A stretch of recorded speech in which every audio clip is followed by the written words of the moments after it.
Nah, di kalangan kita ini mohon maaf, umat Islam ini juga kan ada yang diberi ke lapangan rezeki. Nah, mungkin dia bisa sedekah dalam bentuk materi. Tapi bagaimana bagi kalangan umat Islam yang memang dalam keadaan hidupnya itu kesulitan? Dalam arti kata dia sendiri memang harus mendapatkan bantuan atau sedekah. Nah, sedekahnya seperti apa bagi umat Islam yang dalam kondisi kesulitan? Yang kedua, Ustaz, karena kalau kita dalam keadaan sedang sulit ini, kita mempunyai pikiran yang dilema. Misalkan kita dalam keadaan keluarga kita. Nah, ini pengertiannya seperti apa itu, Ustaz? Dalam keadaan sulit kita bersedekah supaya kita bisa dilapangkan rezeki kita. Baik, terima kasih, dan itu yang saya pertanyakan. Baik, bismillahirrahmanirrahim. Ada dua pertanyaan. Pertama, karena materinya sedekah itu fisik, materi tadi. Ini ada pertanyaan, bagaimana ini sedekah tapi tanpa fisik, bisa enggak? Karena orangnya, ya maaf lah, di bawah garis. Garis apa itu? Garis khatulistiwa ya. Wonge melarat pol. Oh, miskin. Cuman ini grafiknya kalau di Jakarta ini miskin yang kayak apa? Ini agak susah. Karena kalau orang DKI Jakarta asli punya rumah, punya motor, ini kan miskin nggak masuk. Miskin itu kan nggak punya rumah. Melarat itu tidurnya di bawah kolong jembatan, itu namanya miskin melarat ya. Tapi kalau kita menilik pada bansos, Pemprov, semuanya ngakunya miskin itu Pak. Punya mobil padahal. Iya, punya mobil, punya apa? Saya nggak dapat bansos Pak RT. Wah, kasus. Iya. Makanya ini saya garis bawahi pertanyaannya, ini asli orang miskin ini Pak, asli ini ya. Jangan orang miskin punya motor, punya rumah, ini nggak masuk kategori ini. Miskin itu ya miskin tenanan gitu loh. Hidupnya ngontrak, motor nggak punya, kemana-mana jalan, penghasilan sehari paling 50, 30, itu miskin. Bagaimana dia bisa sedekah? Islam itu agama yang sangat top Pak. Ada hadis kan, at-tabassumu sodakoh, senyum itu sodakoh. Ya nggak punya duit ya senyum Pak. Pokoknya kalau pagi jam 6 sampai jam 7 di gang Pak, banyak orang berangkat kerja, begitu aja terus Pak. Lah iya kan, intinya ada amalan yang tidak harus fisik. Yang kedua Pak, di zaman Nabi Muhammad SAW ada komunitas miskin Pak. Jadi orang-orang miskin ini kumpul ngobrol. Ini gimana nih kita lihat kawan kita ketika perang mau berangkat, sedekah kuda, sedekah dinar, sedekah ini, sedekah ini. Saya kan pingin, betul nggak? Betul. Ayo kita ngomong sama Nabi, kita orang miskin, bagaimana supaya dapat pahala kayak mereka, ini orang-orang kaya. Akhirnya orang miskin ini ngutus satu orang. Orang miskin ini namanya Endang aja Pak, anggap aja Endang miskin. Endang itu Pak namanya Pak. Akhirnya Endang nemuin Nabi, gampangnya ngomong, ya Nabi, kami kelompok orang miskin, di sana jumlahnya ada 30 orang ya Nabi, umpama. Kami ini iri dengan orang-orang yang kaya ya Nabi. Jamaah iya, sholat iya, kami bisa. Tapi ketika urusan sedekah duit, yang berangkat perang, bangun apa nyumbang, kami nggak bisa ya Nabi. Bagaimana supaya kami dapat pahala seperti mereka? Nabi senyum. Karena apa? Senang melihat sahabatnya iri dalam urusan kebaikan. Fastabiqul khairat. Maka Nabi mengatakan qulu subhanallah walhamdulillah wala ilaha illallah wallahu akbar. Ucapkanlah kalimat itu, subhanallah walhamdulillah wala ilaha illallah wallahu akbar. Itu solusi kedua, Pak.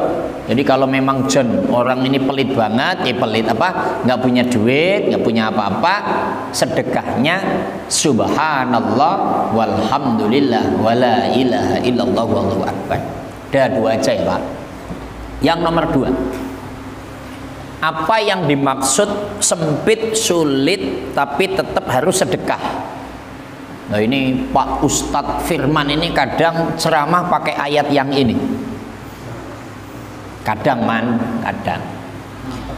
Wasari'u ila maghfiratin min rabbikum wa jannatin 'arduhas samawati wal ard u'iddat lil muttaqin. Segeralah kamu mencari ampunan Allah, mencari surga Allah. Yang namanya surga luasnya seperti luasnya langit dan bumi. Surga itu u'iddat lil muttaqin, disiapkan hanya untuk orang yang takwa. Kemudian siapakah orang takwa? Ini direpresentasikan langsung oleh Allah, ditafsiri oleh Allah, ayat tafsiri dengan ayat. Alladzina yunfikuna fis sarra'i wad-dharra'i wal kadhiminal ghaidha wal 'afina 'anil nas wallahu yuhibbul muhsinin. Siapakah orang yang takwa? Satu, alladzina yunfikuna fis sarra'i wad-dharra'i. Orang ini tetap sedekah dalam keadaan lapang, banyak duit, usaha lagi maju, dagangan lagi laris, dan posisi lagi sempit, tetap sedekah. Itu gimana maksudnya Pak Ustadz? Gitu ya. Contoh Pak Endang lagi Pak, contohnya buat dia aja Pak. Endang itu kan bisnisnya BRI Link Pak. Dalam satu hari ketika normal sebelum pandemi Covid, itu yang transfer dana itu bisa 50 orang. 50 orang umpama satu transfer ngambil keuntungan 3.000 Pak. 3.000 kali 50 berapa Mas? 150.000. Itu kondisi normal. Ketika pandemik, sehari yang kirim cuman 15 orang, tetap ngambilnya 3.000. Ini bagaimana? Ternyata Endang itu ketika normal rame minimal 50 yang transfer, penghasilan sehari 150.000. Itu belum dagangan yang lain Pak ya, karena dia kan dagangnya macam-macam. Itu ada yang dagang buku, ATK lah ya, segala macam lah. Intinya kan keuntungan banyak, sehingga dia punya program. Pokoknya penghasilan yang minimal 150.000 setiap hari saya harus sedekah 10.000 tiap hari. Maka dikalkulasi dalam sebulan 300.000. Nah, ketika penghasilannya menurun hanya 15 orang, 3 kali 15 berapa? 45 ya. Penghasilan 45 tetap dalam keadaan sempit, sedekah hanya nominalnya berbeda. Karena penghasilannya 45 yang biasanya 10.000, akhirnya tiap hari harus mengeluarkan 2.000. Jadi yang dimaksud posisi sempit tetap sedekah, tetap mengeluarkan hanya nominal berbeda. Itu yang maksud alladzina yunfikuna fis sarra'i wad dharra. Karena tanyanya itu ya jawabannya itu saja. Jadi bagi orang para pengusaha, ini kan bos Pak. Ya bos Pak.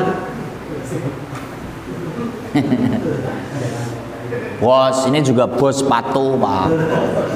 Kalau ini bos pusui Pak. Nih, bos itu kan duitnya banyak toh. Ini kan mendoakan. Gitu. Ketika dulu kaya artinya usaha maju, ya biasa. Nah, ketika posisinya lagi, ini kan kalau bahasa kita kelimpengan ini Pak, COVID-19 ini Pak, terseok, tersulut, tapi tetap sedekah mereka, hanya nominalnya berbeda. Kan seperti itu. Itu yang masuk alladzina yunfikuna fis sarra wad dharra. Kayak Pak Haji kan, Pak Haji penghasil mamanya satu hari, kita ngomong kecil-kecilan aja ya Pak, kan Bapak sehari bisa 3 juta, 5 juta, 10 juta. Kita ngomong kecil aja lah. Bapak sehari 200.000 biasanya. Posisi COVID hanya 50.000. Ya tetap mengeluarkan, hanya nominal berbeda. Itu yang namanya orang takwa. Takwa adalah imtisalu awamirillah wajidina bunawahihi, ngikutin perintah Allah, menjauhi larangan Allah.